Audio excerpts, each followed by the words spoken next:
Yes, Lord. Our God, loving Father, through your Son, Jesus, our Lord, Savior,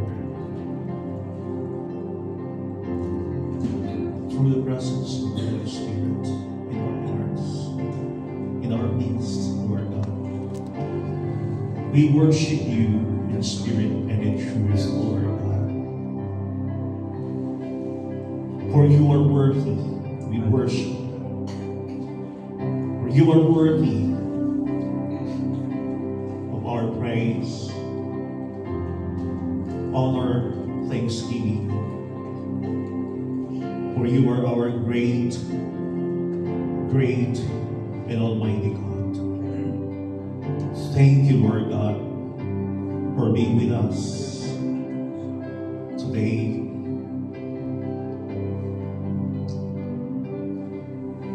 We look up to you, Lord God, this fellowship, Lord.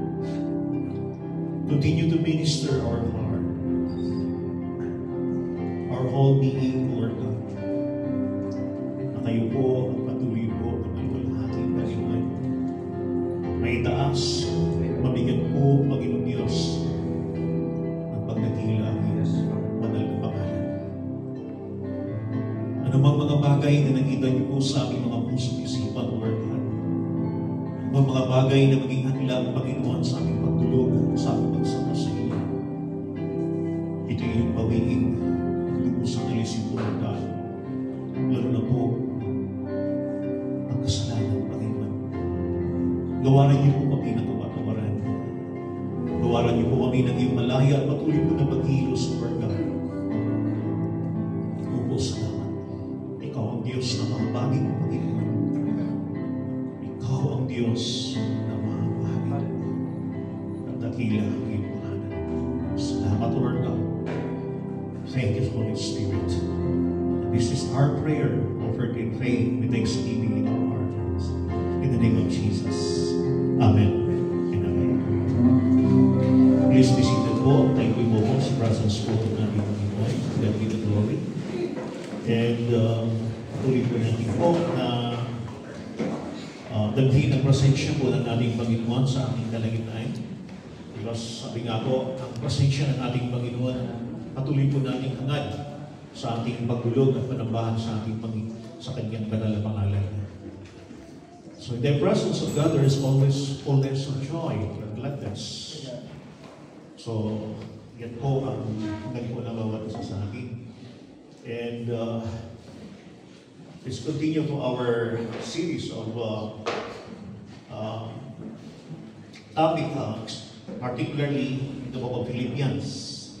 So, meron po tayong mga nakalaan, topic na galing po dito po sa the book of Philippians. And na-touch po last Sunday po ng inyong maglingkod sa katawan po ni Pastor Jurgen, introduction, particularly a short background of the book of Philippians. Siya po natakil po. And meron po tayong natutunan at marami po tayong natutunan po last Sunday sapagkat nakikita po natin yung consistency at sometimes yung verse by verse na explanation, lalong-lalo na po in relation po sa buhay po ng mga mananampalataya kung paano po sila tinawag ng ating Panginoon at anong layunin ng panawagan po sa kanila ng ating Panginoon. First and foremost, sabi nga po rito, first, servants of God for life. Yan po yung una na narinig po natin last Sunday. This is the first outline. Second, saints in Christ Jesus for eternity. So, saints in Christ Jesus for eternity. So, hindi lamang po ito nagsasabi ho sa buhay natin na alam niyo, pansamantala lang itong ating buhay, ating paglilingkod. Sabi nga po, for eternity. Sapagkat tayo tinawag ng ating Panginoon hindi lamang dito, kundi magiging eternal life. Eternity. Sustained by God's grace. So lahat po ng mga pagpupunyagi, lahat po ng mga pagsisikap, lahat po ng mga ginagawa ng mga mananampalataya Alam niyo po, they were sustained by the grace of God. So we are sustained by God's grace, sa grasya ng ating Panginoon. So ngayon po, andito tayo ngayon sa ikalawa ko na portion po ng ating pag-aaral, at higit sa lahat, yung pagbabahagi ng mabuting balita according to the book of Philippians. So our reading is taken from Philippians chapter 1, verses 3 to 8. Yan po ang bibigyan po namin po ngayon po, mga kapatid. So ganito ho ang sabi ng ating Panginoon, starting verse 3. I thank my God upon every remembrance of you, always in every prayer of mine making request for you all with joy. Verse 5, for your fellowship in the gospel from the first day until now. Verse 6, being confident of this very thing, that he who has begun a good work in you will complete it until the day of Jesus Christ. Amen. Verse 7, just as it is right for me to think this of you all, because I have you in my heart, inasmuch as both in my case and in defense of the and confirmation of the gospel, you all are partakers with me of grace. Verse 8, for God is my witness, how greatly I long for you all with the affliction of Jesus Christ. That's the word of the Lord. Yan po ang mabuting balita ng ating Panginoon. So, makita ko natin po mga kapatid, ang panawagan ng ating Panginoon, lalong-lalo na po sa mga servants ng ating Panginoong Diyos, sa mga lingkod po niya, particularly the author of the book of Philippians and the life of Paul, and sa lahat po ng mga fellow servants na kasama po niya. And even sa lahat po ng mga servants ng ating Panginoon, ginagamit po para ang church na ito ay gamitin, para silang buhay nila ay gamitin to establish the church. At alam niyo ho, ang bibigyan po natin din po, may tatlo ho tayong outline at bibigyan po natin po ng pagpapaliwanag according to these verses, from verses 3 to 8, rather. So, sabi nga po, first is thankful heart. Thankful heart. What is the word thankful heart? Or a thankful heart? Ibig sabihin po yung pusong nagpapasalamat o nagpapasalamat sa ating Panginoon. So, next is a confident heart found in verse 6. What is confident heart? Ito yung pusong may pananalig o nagtitiwala sa ating Panginoon. And next, affectionate heart from verses 7 to 8. What does it mean, the word affectionate heart? Ano pong ibig sabihin po nitong affectionate heart? It means to say, mapagmahal or magdiliw na puso. And compassionate love, a love that involves one's entire being. So yan po, mga kapatid, ang ipinapakita ko dito sa mga verses na ito, mga kapatid. Now, let's start from outline 1, thankful heart, pusong nagpapasalamat sa ating Panginoon. So the first question, as ko tanungin po, do you have this kind of heart, thankful heart, first and foremost, sa Diyos, to God? Mayroon ba tayong puso na laging nagpapasalamat sa ating Panginoon?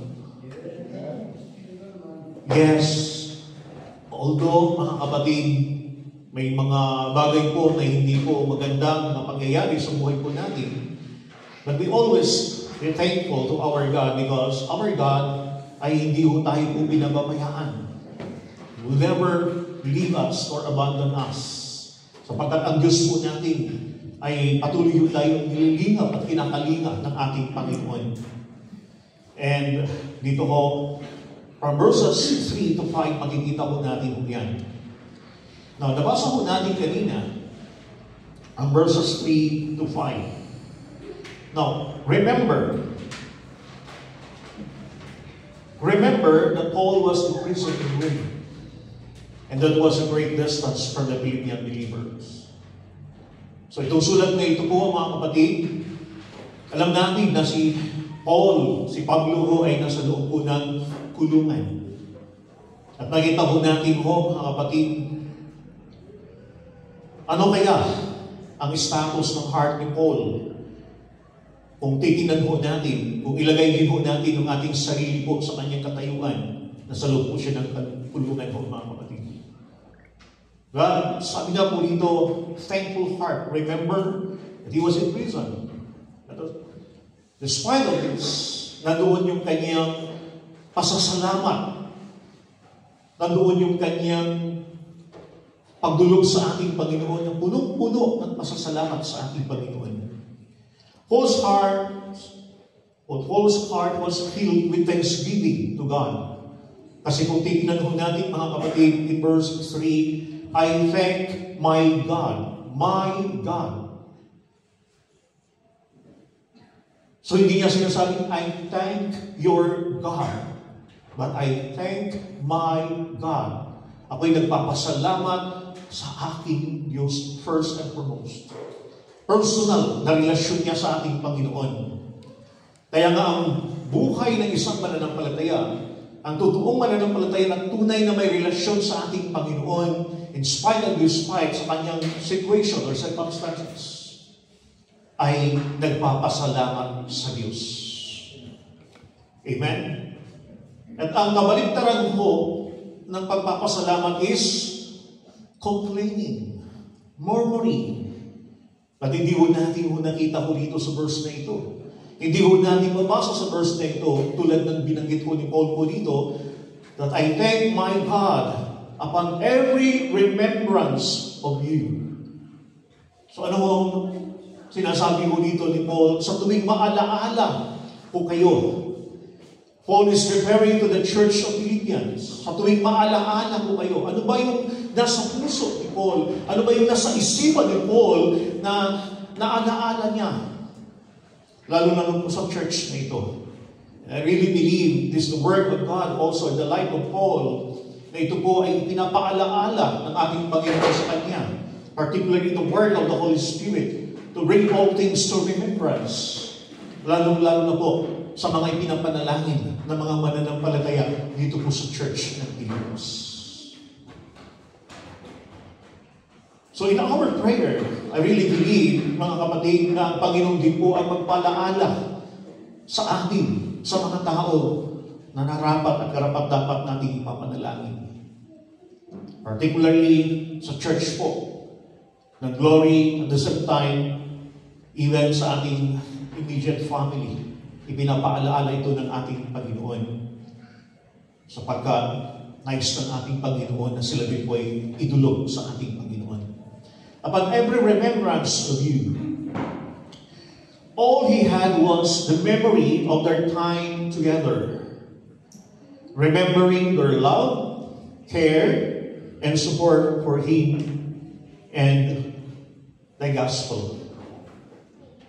So makita po natin po dito, mga kapatid, sabi po rin, remembering your love. So pag-ibig na inyong ipinapadama sa atin.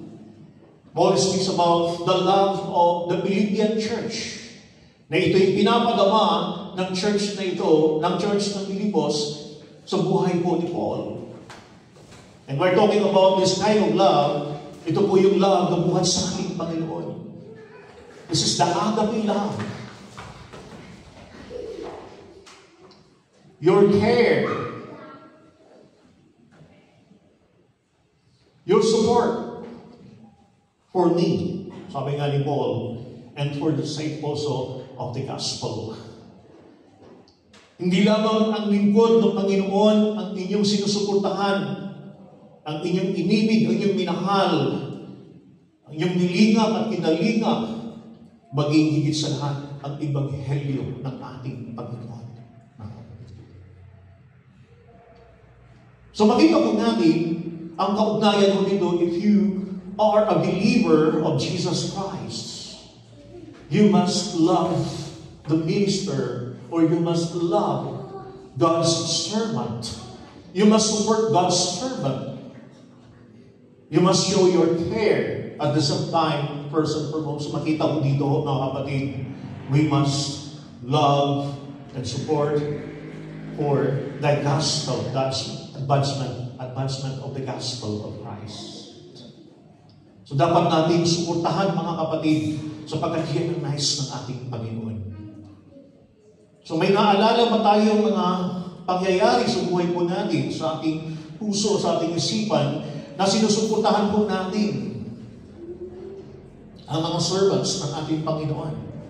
And I thank God, mga kapatid, walang duda, sapagkat dito sa church na ito, mga kapatid, kitang-kita, damang-dama ng mga servants ng ating Panginoon. I'm not only referring to the pastors, but also, bawat isa sa atin, sa loob ng iglesia ito, damang-dama naroon ang ating pag-ibig sa bawat isa, ang suporta natin.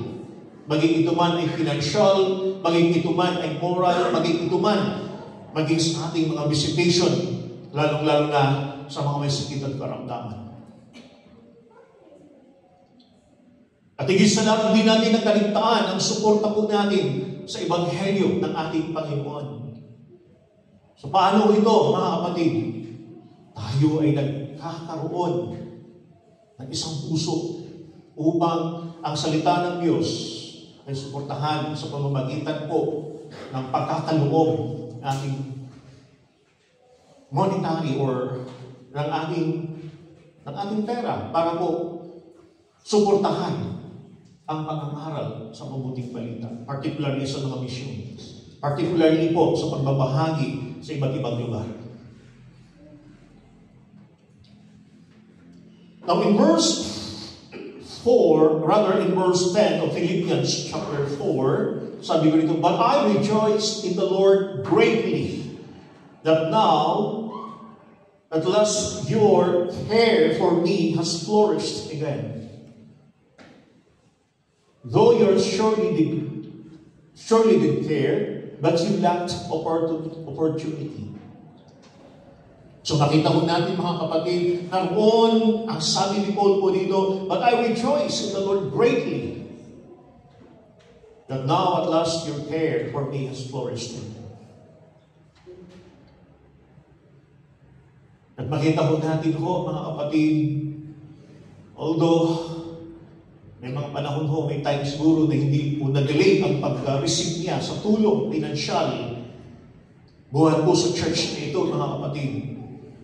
At alam niyo ho, itong context na ito, nakikita ho natin, para hindi ho siya lubusan at tuluyang mag-rely doon sa tulong po ng ating Panginoon. But first and foremost, doon sa tulong, sa lakas, sa kaloob ng ating Panginoon. Kaya kung ating titignan mo ng context na ito sa Philippians chapter 4 verses 10 and the following verses, ang sabi nga po dito, "I can do all things through Christ who strengthens me. And my God shall supply all my need according to His riches in glory in Christ Jesus."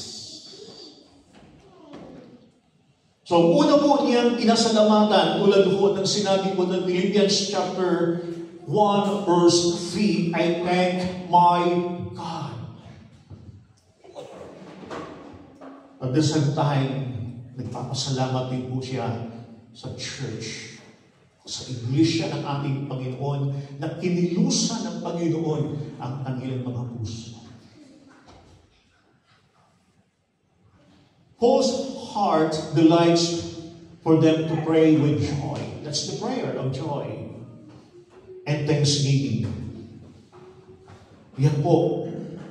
Thanksgiving and prayer. Kaya nga kung titingnan mo dito, sa bandang itaas po ng New King James Version of Philippians chapter 1 verses 3, the following verses, makita ko natin thankfulness and prayer. What is your prayer? Prayer of thankfulness or thanking God. Prayer with joy. Prayer for joy.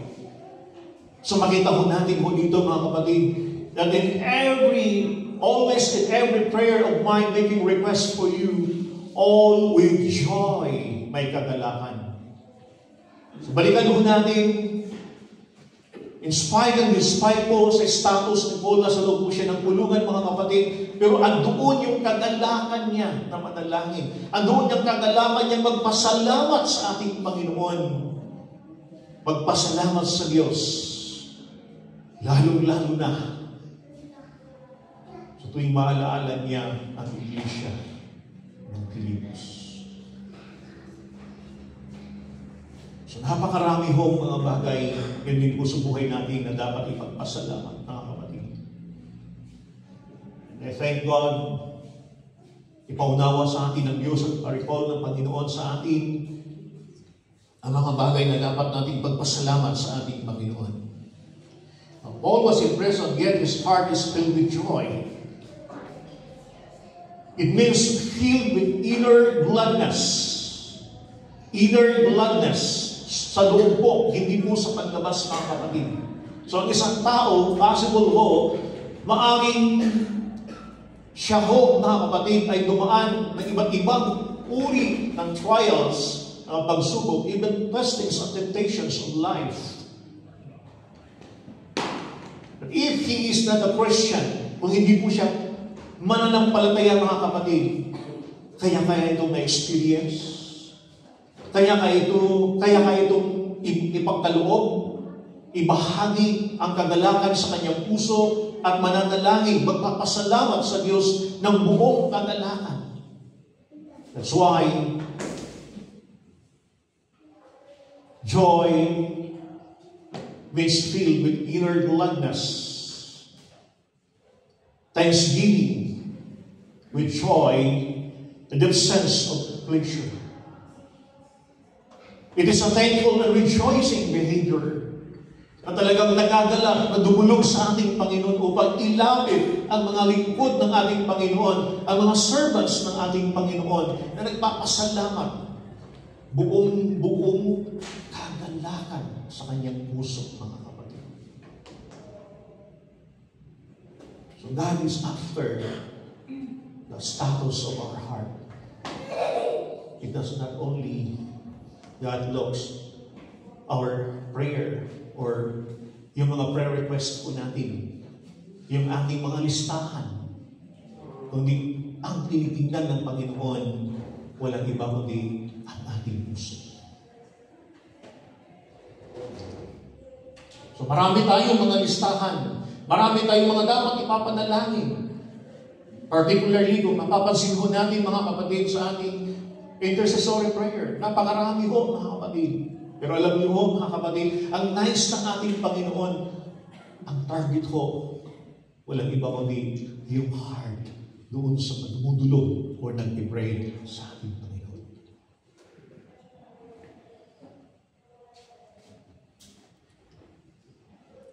Paul was very thankful for their fellowship in the gospel of Christ. Ano pa pong makikita ho natin in verse 4? Aside from verse 3, aside from verse 4. So makikita ho natin dito sa verse 5, for your fellowship in the gospel from the first day until now. The word fellowship means sa inyong pakikisama sa Ebanghelyo ni Kristo. So what does it mean, the word fellowship in the gospel? Fellowship, from Greek word koinonia, sharing, unity, close association, partnership of the gospel of Christ. Kaya ho sa ibang version ho, sa ibang mababasa ho natin, particularly ho, doon sa New International Version, for your partnership of the gospel of Christ. For your participation. In what way? Nandoon ang inyong tulong pinansyal. Although, hindi man kayo nakarating sa ganitong lugar para magbahagi ng mabuting balita, hindi man kayo makarating o makapunta sa ganitong lugar para magmisyon. But nandoon ang inyong participation, ang inyong partnership. Financially, and at the same time, mga kapatid, your prayer to the servant of God. And contributory health, koinonia cements the believer to the Lord Jesus and to each other. So makita ho natin yung pagkakaisa ito. At ang pagkakaisa na ito, mga kapatid, galing sa ating Panginoon. Now, the source of fellowship or partnership is the gospel of Christ. So take note, mga kapatid, na ang pagkakaisa nito, ang source po, ang basihan, the basis of this fellowship or partnership of the gospel of Christ is no other than through the word of our Lord Jesus Christ. Kaya matibay, matatag ang partnership na ito, mga kapatid. Matatag. Sapagkat ang salita mismo ng Panginoon ang naging basihan, ang naging batayan ng kanilang fellowship or partnership. Walang iba kundi ang salita ng ating Panginoon. Hindi tulad ng mundo, ang kanilang mga batayan, walang iba kundi ang kanilang mga desire. Yung mga gusto nila, yung mga plano, yung nais ng bawat isa. Ngunit nagkakaisa ang mga mananampalataya sapagkat ang basihan, ang batayan, ang source nito walang iba kundi ang salita ng Diyos na makapangyarihan sa lahat. Ang salita ng Panginoon. Kaya nga mayroong sinabi ang ating Panginoon sa Romans chapter 1 verse 16, I am not ashamed of the gospel of Christ, for it is the power of God unto salvation, first for the Jew and for the Greeks. That's the basis or the source of their fellowship, ang salita ng ating Panginoon. Kaya kung titignan po natin, mga kapatid, dapat bawat isa sa atin, naroon ang love natin sa salita ng Panginoong Diyos, naroon ang ating eagerness sa salita ng ating Panginoon, at higit sa lahat, ang Word of God ay dapat narito, nakaangkla sa ating puso sapagkat yan ang batayan ng ating fellowship.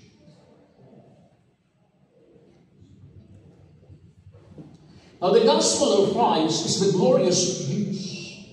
Dakila mga pahayag ito ng Panginoon sa atin dahil ito'y mabuting balita that He has died for our sins. Risen again, and conquered death so that we might live with God eternally. That's the gospel of Christ. Kaya nga ho nga kapatid, ang church na ito ng Philippi, ng church po ng Pilipos po, aroon, sila'y nagkaroon ng pagkakaisa. Punong-puno ng kagalakan. Punong-puno. At matibay ang kanilang puso. So, prayer of Paul. Thankful heart. Christian believers are partners. So we are partners. Why? Because you believe the gospel of Christ. You receive the gospel of Christ. So bawat isa sa atin, mga kapatid, na narito. Kaya ang church na ito, tayo ho ay partners of Christ. Partners in the gospel of Christ. Yan ang batayan o basihan po, mga kapatid, na tayo ho ay magkasama, nagkakaisa dahil po sa Ebanghelyo ng ating Panginoon. Pwede bang sabihin po natin sa ating katabi, my beloved partner.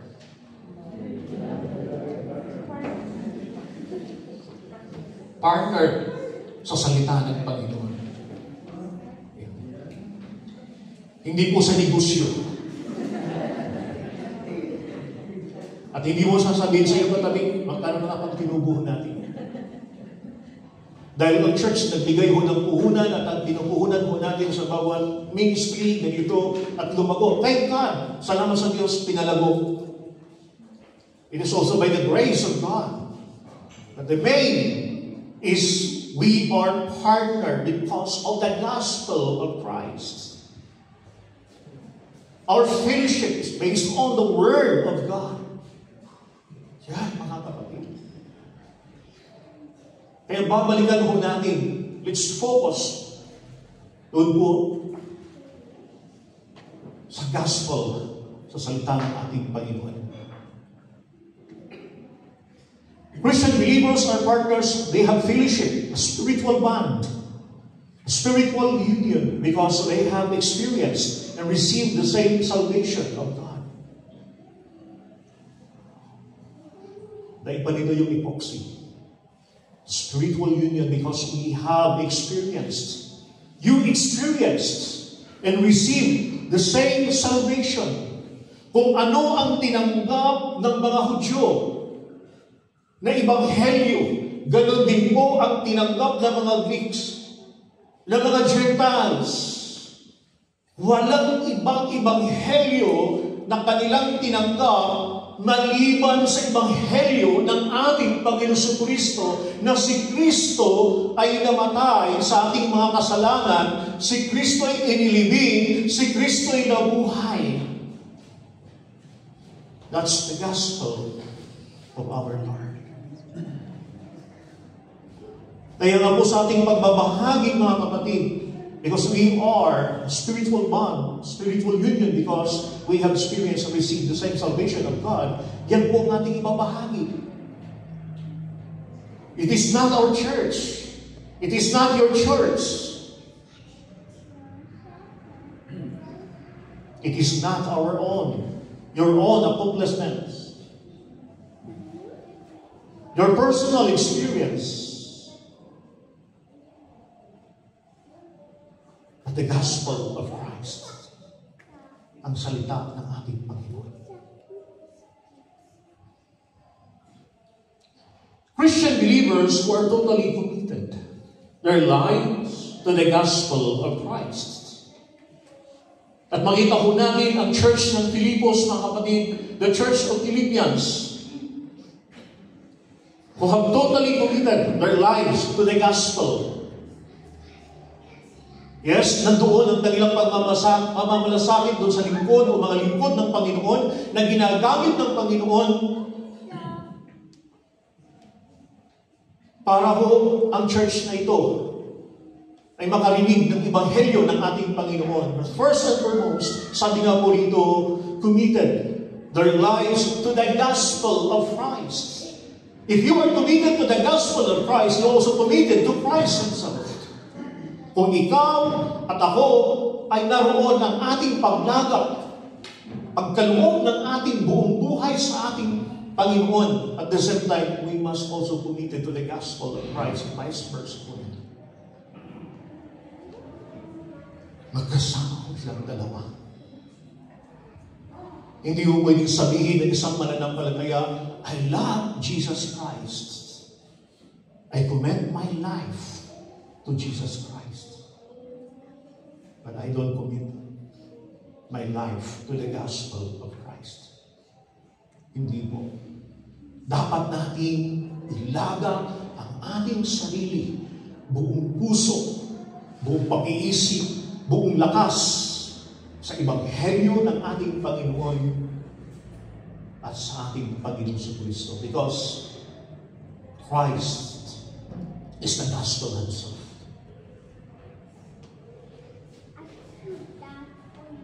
Live the gospel. The Philippian church live the gospel. Namumuhay po sila sa ebanghelyo ng ating Panginoon. Kaya nga sa mga succeeding verses po, particularly in Philippians, your life must be worthy of the gospel of Christ. Yung buhay mo ay dapat at nararapat na aayon ito sa ebanghelyo ng ating Panginoon.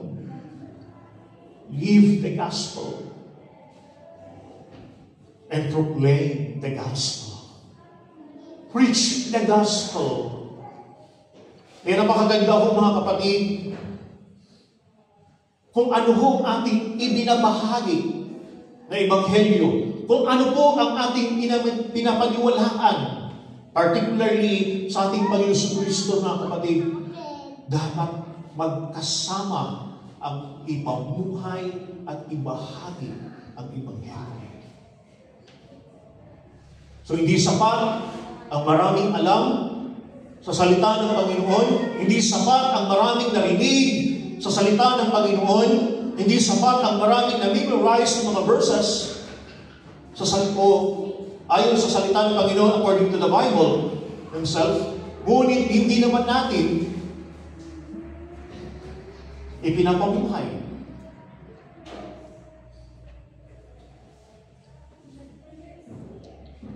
Practice what you preach. Live what you preach. Dapat ibahagi ito. First and foremost sa ating ginagawa natin ito.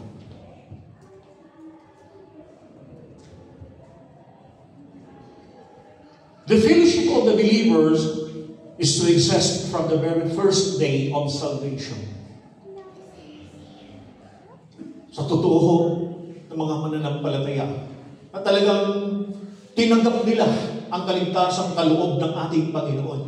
That's why the word fellowship or the partnership of the believers is to exist from the very first day of salvation. First day of salvation. Kaya nga ho mga kapatid, hindi trying hard. Ang mga servants ng ating Panginoon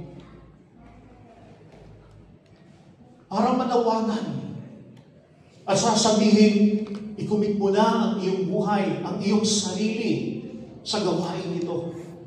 If you are a believer who truly receive salvation from God, naroon, kinukubit mo ang iyong sarili sa ebanghelyo ng ating Panginoon at sa Diyos. So hindi tayo nagmamakaawa, please lang. Sige na po, maawa naman po kayo. Parang awain na po. Alam niyo ho mga kapatid, sa atin ho nakarinig ngayon, marami ho mga dapat gawin sa church. Marami po mga kapatid. I thank God, we thank God because you are a real believer. You receive God and His Word, the gospel of Jesus Christ. Kaya nga ho, kinukubit mo ang iyong sarili para sa Kanya at sa Kanyang mga salita. A glorious testimony of the Philippian church had, but it's a glorious testimony. So napakaganda ho na kanilang mga testimony sapagkat naroon ng unity. Naroon ng concern. Naroon ng love. Naroon ng care. Ng church na ito, mga kapatid. Although it had been failure since the church had given their lives to follow Christ and had founded the church. At alam niyo mga kapatid, nananatili at nagpapatuloy ang kanilang commitment, ang kanilang partnership or fellowship of the gospel of Christ. Hindi nagbabago. Our prayer, ang panalangin ho natin sa church na ito mga kapatid, na hindi tayo magbabago sa ating pakikisama, lalo na sa ebanghelyo ng ating Panginoon. Sapagkat yan ang ating focus, yan ang ating source ng ating fellowship. At ganoon din po, 10 years ago, hindi ho nagbago. Nananatili at patuloy na nagiging masigasig ang church na ito, mga kapatid. Kaya binansagan po sila model church. So, modelong church, mga kapatid, ang salita ng Diyos, si Christ, ay mas kanyang puso. Now, the fellowship of the church has continued from the very first day until now. Nagpapatuloy mo. A strong fellowship or partnership rooted in the gospel of Christ. The word rooted, nakaugat ho sa ating puso ang mga salita ng Panginoon. Hindi ang mga pangyayari, hindi po ang mga bagay na nangyari sa loob po ng iglesia. Sapagkat yun po ang ating isipan at puso, yung mga bagay na nakaugat ko sa ating puso, mga bagay na hindi maganda, yung mga bagay na walang patuturan. Ang church ay hindi po healthy at ng church ay hindi po rooted sa gospel ng ating Panginoon. Kaya dapat magsalita ng ating Panginoon. Now, second, confident heart. What does it mean, the word confident heart? Pusong nagtitiwala o pusong nananalig sa ating Diyos.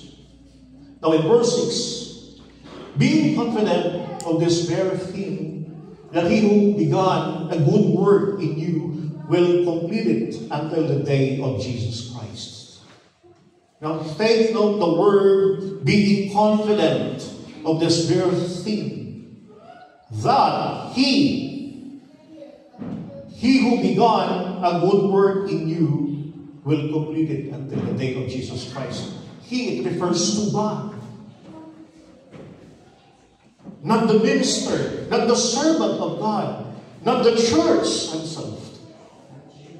The word He speaks about God. Siya. Siya ang napakagandang example dito. Siya ang source po dito, mga kapatid. So why Paul is confident that they were maintaining their fruitful activity until Christ's return.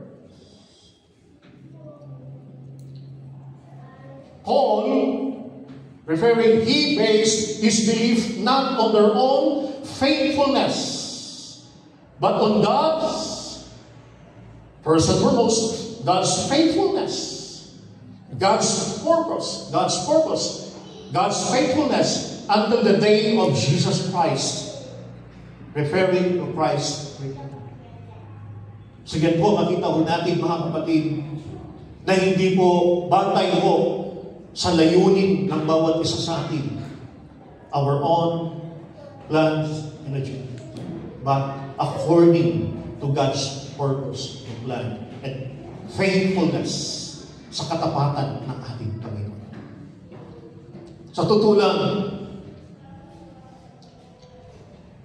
may mga panahon na ang mananampalataya ay hindi nagiging tapat sa ating Panginoon. May mga panahon na hindi tayo nagiging faithful in our prayer. May mga panahon na nakakaligtaan natin even ang ating mga personal na devotion sa ating Panginoon. But God is faithful. God is faithful. Tapat ang Diyos. At ang purpose ng Panginoon, ang layunin ng Panginoon, ang magiging babaw sa buhay po ng mga mananampalataya.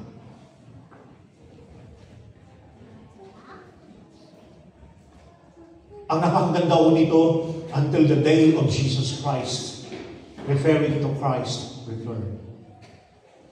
Hanggang sa muling pagparito ng ating Panginoon.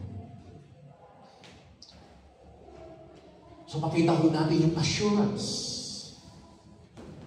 The God who began a good work within us continues it throughout our lifetime and will finish it when Christ returns.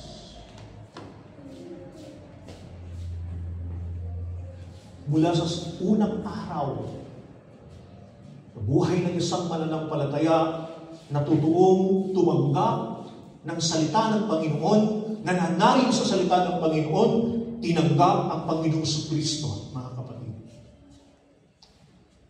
At ang sabi rito, continues throughout our lifetime, your lifetime, and will finish it with Christ returns. Hindi pa dumating Hindi pa naparito ang ating Panginoon Kristo. Ngunit alam niyo ho, mayroong assurance na sinabi ho dito, mga kapatid.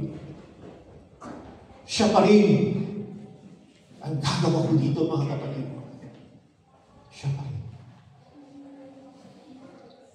God's work for us, referring to all believers, began when Christ died on the cross in our place. So nag-start ito sa buhay ng bawat isa sa atin, sa ginawa ng ating Panginoon Kristo doon sa krus ng Kalbaryo. Hindi itong gawa natin personally. Starts through the life of our Lord Jesus Christ, who died on the cross for us. The believer has absolute confidence. Mayroon siyang tiyak na pananampalataya o pananalig, pag-asa in the work of salvation or redemption which God has begun in His life. So mayroon tayong katiyakan. Sure, secure ang buhay po natin. Dahil nga po kay Kristo, malinaw po yan, mga kapatid. In the work of salvation or redemption which God has begun in the life of the believer. Kaya nga ho, mga kapatid, andoon ang kagalakan ni Paul. Andoon yung thankfulness ni Paul habang siya'y dumudulog sa ating Panginoon. And I thank my God. At the same time, he has heart confident in God. The work begun by God is a good work. Ang sinimulan ng Diyos, the good work, ay napakainam, napakaganda. That is the work that radically changes the life of the believer. That's why in 2 Corinthians chapter 5 verse 17, if anyone in Christ is a new creation and the old has gone. Day by day, moment by moment, binabago ng Panginoon ang buhay ng isang mananampalataya.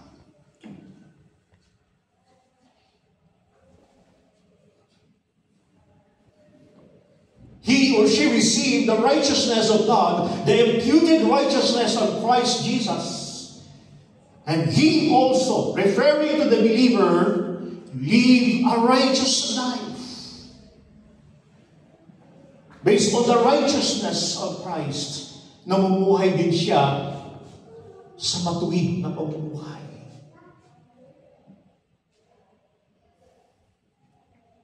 A righteous life, purity, and holiness.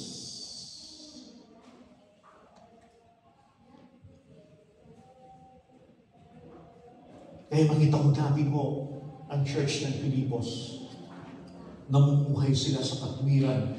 Namumuhay sila sa matuwid, sa kabanalan, sa malinis na pamumuhay.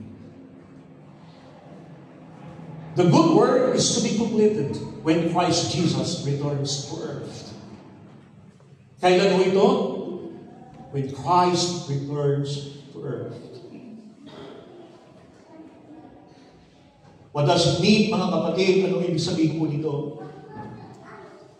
The day of Jesus Christ which looks upon to the final for what? Final for our salvation. You mean, Pastor, you mean, Brad, na hindi pa ganap ang ating kaligtasan?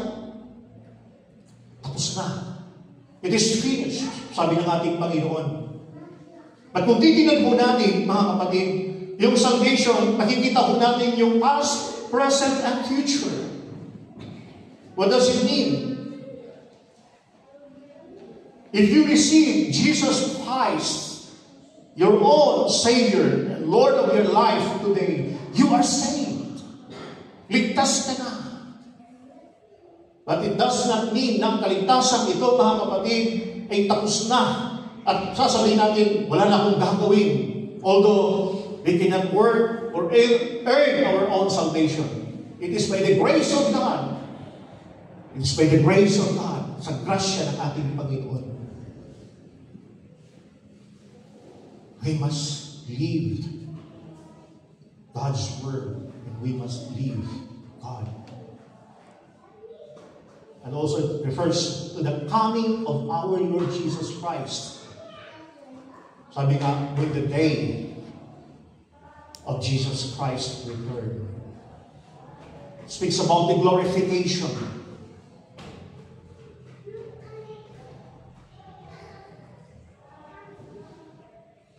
The good work is to be completed when Jesus Christ returns to earth. That's why in verse 6, until the day of Jesus Christ. Until the day of Jesus Christ. Anong ibig sabihin ko nito, mga kapatid? Just for example, the believer will be transferred into a perfect man and given a perfect body. And he will worship the Lord God throughout eternity. Ang tinutukoy ho dito, yung sinasabi ng 1 Corinthians chapter 15.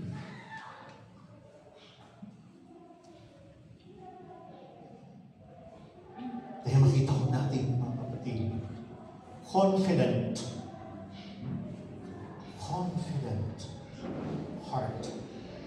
Mayroon pananalig sa ating Panginoon. Now, verses 7 and 8, affectionate heart. What does it mean, affectionate heart? Mapagmahal, magiliw na puso. Now, it comes from Greek word to express compassionate love. A love that involves one's entire being. Now, in verse 8, for God is my witness. For God is my witness. How greatly I long for you all. With the affection of Jesus Christ. The word affectionate heart means tender mercies, compassion, and deep affection. Kaya nga kung makita ho natin po, mapagmahal at pagkiliw na puso.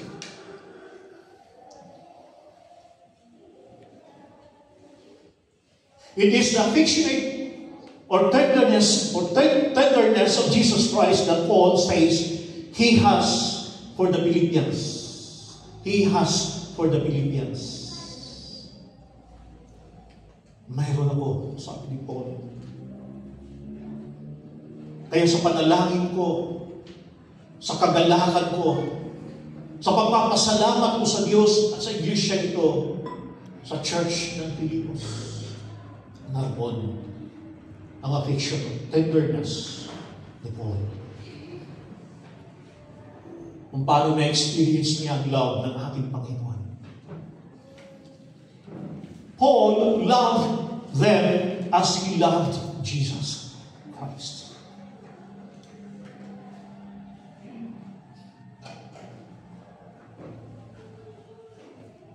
The believer must love Christ, and the believer must also love the church. Kaya pag sinasabi natin, mahal ko ang Panginoong Kristo, mahal ko ang Diyos, mahal mo rin ang iglesia ng ating Panginoon.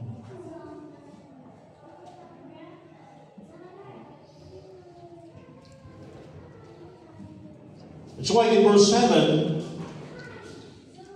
just as it is right for me to think this of you all, because I have you in my heart, inasmuch as both in my chains and in defense and confirmation of the gospel, you are you all are partakers with me of grace. So napakaganda yung sinabi mo dito. Because I have you in my heart. You are in my heart. Sabi mo. Paul and the Philippian church were partakers in the suffering for the gospel of Christ. So ano po ang ginagawa ko ng church na ito, ng Pilipos? They sympathize with Paul during his imprisonment. Hindi sinasabi po ng mga believers, buti naman. Salamat naman, natutumbig si Paul. But they sympathized with Paul during his imprisonment. They were sending help, money, to Paul while he was in prison. And they were proclaiming and defending the gospel of Christ.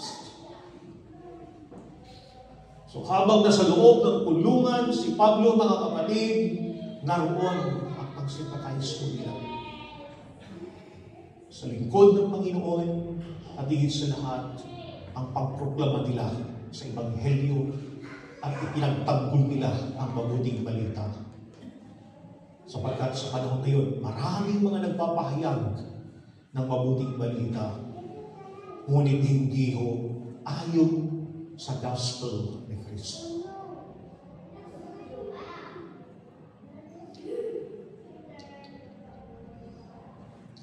Now the Philippians had not given up the gospel. Hindi na sinasabing, wala na hong leader po namin, nakulong na ho yung leader po namin, i-give up na rin ho namin yung gospel. Itigil na rin ho kami. Alam niyo, ano bang mangyari sa buhay, sa lingkod ng Panginoon, kung siya man ay nasa loob ng kulungan, nakulong dahil po sa Ebanghelyo ng ating Panginoon, dahil sa pagpapalaganap ng mabuting balita, ang lingkod ng Panginoon, ang mga believers, ay hindi nila i-give up po ang Ebanghelyo sa kanilang puso.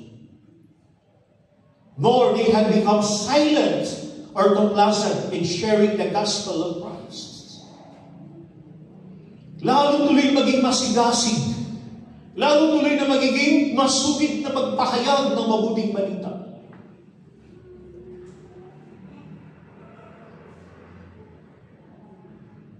So anuman ang mga problema sa loob ng church, anuman ang mga problema individually sa buhay ng isang mananampalataya, mga kapatid, sa loob ng kanyang tahanan, hindi maging dahilan para hindi ho niya ibahagi ang Ebanghelyo ng ating Panginoon.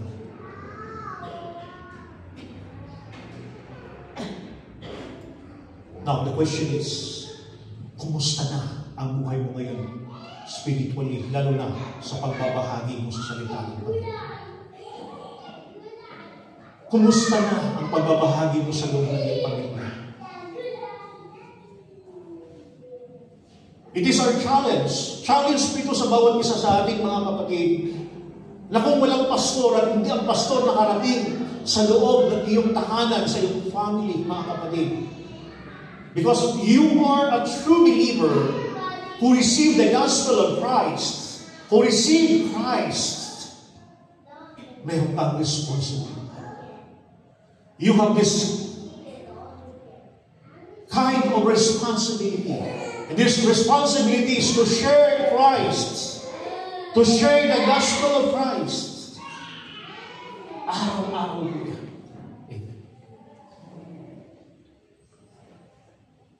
Dapat huwag tayong mag-imik na ibahagi ang mabuting balita.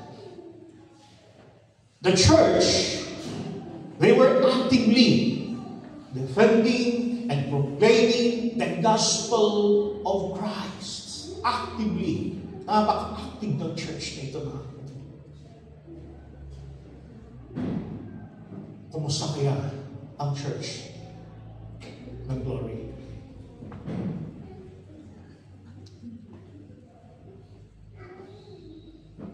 Active ba ho natin ibinabahagi ang Ebanghelyo ng ating Panginoon?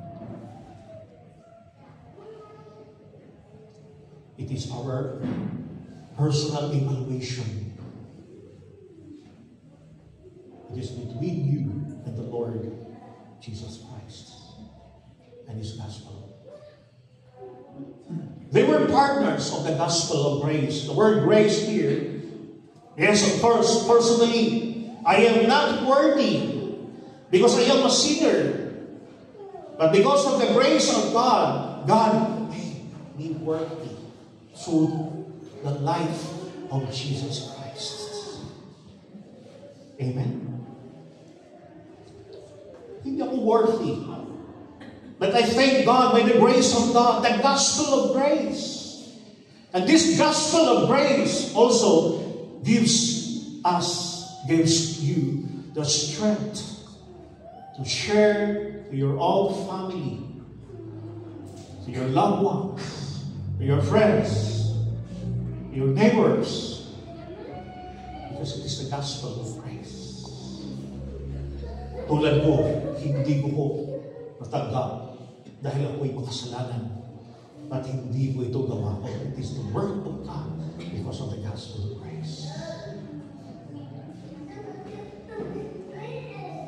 Now, the affection between Paul and the Philippian church was so tender that their hearts went out to each other. Although malayo ang agwan, si Paul nasa loob ng kulungan, ang church nasa kanilang lugar. Pero naroon ang kanilang pagdadamayan, naroon ang kanilang care, naroon ang kanilang concern sa mga tulong, sa mga panalangin na ipinapaabot. Even the life of Paul sa kanyang mga panalangin. And I thank God, my God,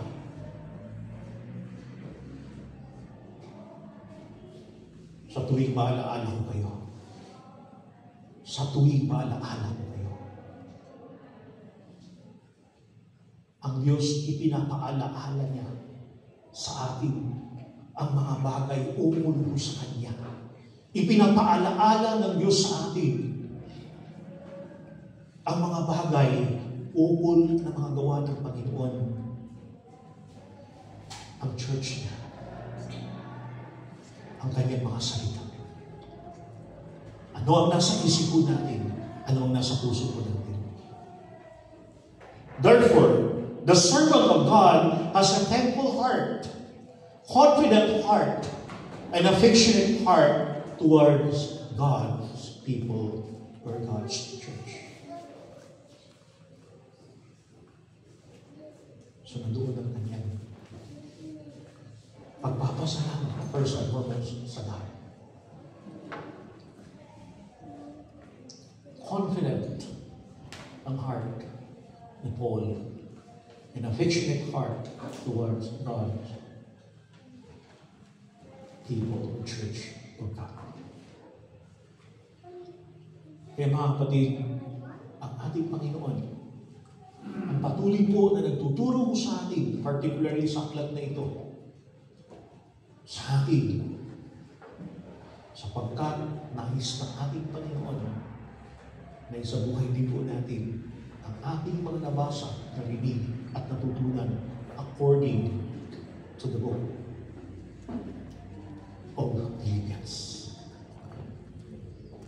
According to this book of Philippians. So let's bow our head and come before the presence of God. Lord, maraming salamat sa kabutihan. Maraming salamat sa katapatan ng Panginoon. Pinupuri at pinasalamatan po namin kayo, Diyos, sapagkat kayo ang Diyos na siyang nagkaloob sa amin ng mga salita mo. Kayo ang Diyos na siyang nagbigay sa amin, Lord God, na isang puso na laging nagpapasalamat po sa inyo. At nagpapasalamat din po kami, Panginoon, sa mga gawa mo sa iyong iglesia, Panginoon Diyos.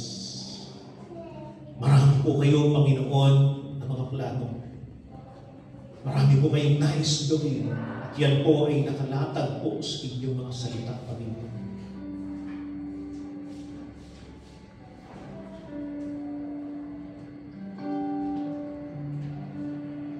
Buong puso kami tumutulog at nagpapasalamat kami, Panginoon Diyos, sapagkat ang church na ito ay nasa mabuting kamay, nasa iyong grasya, Panginoon Diyos. Nagpapasalamat po kami, Panginoon Diyos, sapagkat ang mga lingkod mo, Panginoong Diyos, ay pinagkalooban mo ng ganitong uri ng puso mo. Kung nakaligtaan mo namin, Panginoon, na magpasalamat. Kung nakalimutan man namin at hindi kami nakafocus sa iyo dahil nga po naibaling ang aming trust po sa aming sarili, sa mga tao na kapaligid sa amin, o sa ibang mga bagay sa mundo ito. Lord, it's time para i-align ang aming pananalig sa inyo, Panginoon. Na wala kaming ibang asahan, wala kaming ibang dapat sa panatayanan.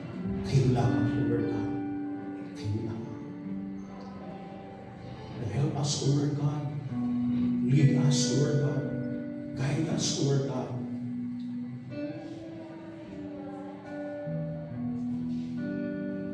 To show the love of Christ in our heart.